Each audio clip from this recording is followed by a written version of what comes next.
Panel, essentially this debate comes down to one major thing, right? So in a situation whereby there has to be a trade-off, there has to be a prioritization of which association that we actually trade with or make bilateral agreements with, which one would be better for Africa and for the Commonwealth Africa, is it the EU or Britain? So from the extensions that Tayo shows you and from the summary I'm going to be giving you, we're going to be showing you why it is essential for us to examine like African positionality and why it's very important, particularly for Commonwealth nations, for there to be continuous bilateral agreements and not prioritization of the EU, and why exclusionary policies such as this, prioritization of the EU is one, for Commonwealth nations, is one which is very deleterious to those kind of nations. So essentially, like their argument which they bring out majorly is about this pull-out option. So the pull-out is very easier, is much easier for Britain, right? Because they have done it in BREXIT, because of historical antecedents, they have done these things before. But in simple contractual agreements, pull-out is one which is allowed if you can pay the consequences of this action. So if they can actually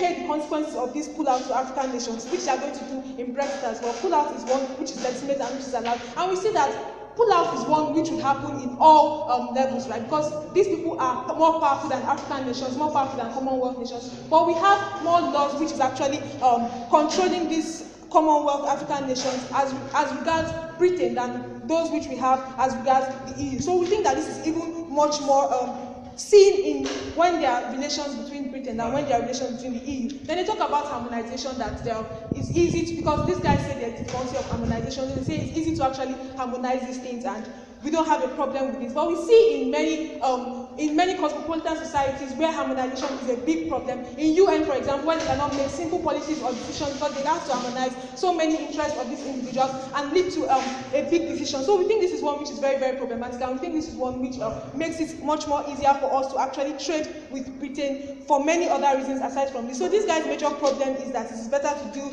with a group of people than to deal with an individual. So we're showing you how we have higher bargaining power when we actually deal with Britain, which is an individual, than dealing with the EU. And we think bargaining power is one which is very important for this kind of bilateral agreement to ensure that Africa, which has a positionality which is quite inferior to these guys, can actually do certain things and deal with these people. So they also talk about how these guys should not be a pawn in the game that Britain is playing, and they should deal with the EU rather. But we're also going to examine, from what Tayo told you, the tokenistic attempt of this policy, right? So you do not want to be a pawn to one capitalist approach, but you want to do it to another. Like, what is the difference between the two of them? The fact that they did not colonize these individuals does not mean that they do not have the same policies, they do not have the same principles, and it does not extend to these people. So we'll show you in the end why we think it is very important, more important for these Commonwealth African nations to deal with Britain, and why it will be very bad for them to actually have an exclusionary policy with these guys. So Tayo tells you that synergy is very important for bilateral agreements. Synergy is particularly important.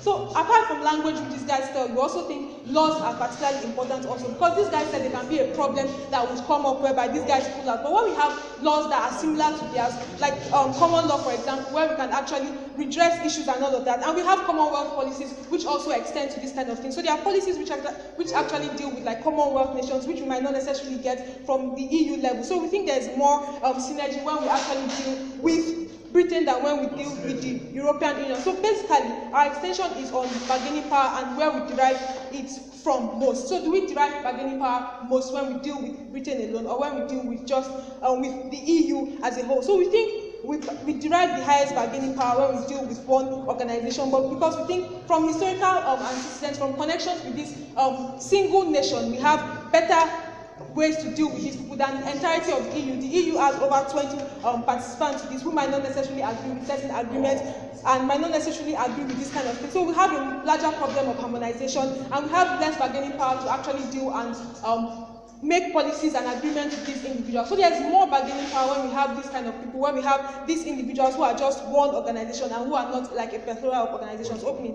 You guys' entire problem is that these African countries are going to be 1, 2, 3 European countries. In your world currently, these Commonwealth countries are also contributing. But in our world, we send a strong message that these countries are no longer in political stability. All right, we do not actually send a strong message. On both sides, right, there are still pawns to this kind of individuals, but we see one side which lessens this, which does not send like a little message to these individuals, a very tokenistic message to these individuals that well, we do not want to be part of these things, we don't want to be part of these policies. We think this is one which is very funny and does not send any such strong message which you think it sends. So we do not accept this kind of tokenistic approach to not sending a message that you are not pawns to this world power, that you do not support these world powers, and you are not pawns to the game of capitalism. We believe that they still have the same policies and principles of capitalism at hand, and this is one which is not very good for African nations. So we also think that it is very important that Commonwealth African nations are ones which do not have exclusionary policies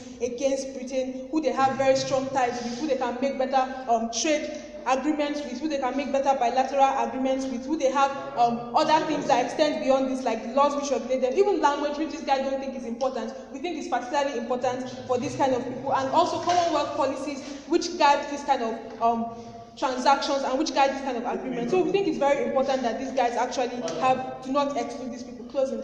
Yes, the thing. Countries, not all laws have penalties, but even if those penalties, we must stop them from just paying them. And if they refuse to pay, what is Nigeria going to do? All right, so like I said earlier about the pull-out question, right? So we think that these are contractual agreements, right? So the fact that when you break out of this, you break out of it because you can pay the consequences. So we think there are more laws that can guide Commonwealth nations, particularly when you have a legal system which is very similar to yours, for you to actually pay this kind of thing. So we think it is much more easier for you to get these individuals and make them pay when they decide to breach out of this contract. And aside from this, because of the ties that they have with these individuals, it's very difficult for them to just pull out of contracts and think that it does not have any extra consequence outside this pull-out. But if a country like Germany, for example, decides to pull out of a contract with Nigeria, we do not think it has such diverse consequence. We do not have such ties with them, which makes them want to continue bilateral agreements with a nation like Nigeria or other Commonwealth African nations. So essentially, three things which we think are important. We think first that as a result of African positionality, that bargaining power is gotten most when we deal with Britain than when we deal with the EU. And we think this is best for us to consider. Second, we do not accept this tokenistic attempt of this policy. And third, we think it's very pernicious for Commonwealth nations to have exclusionary policies against Britain, who they have strong ties with. We are proud to oppose.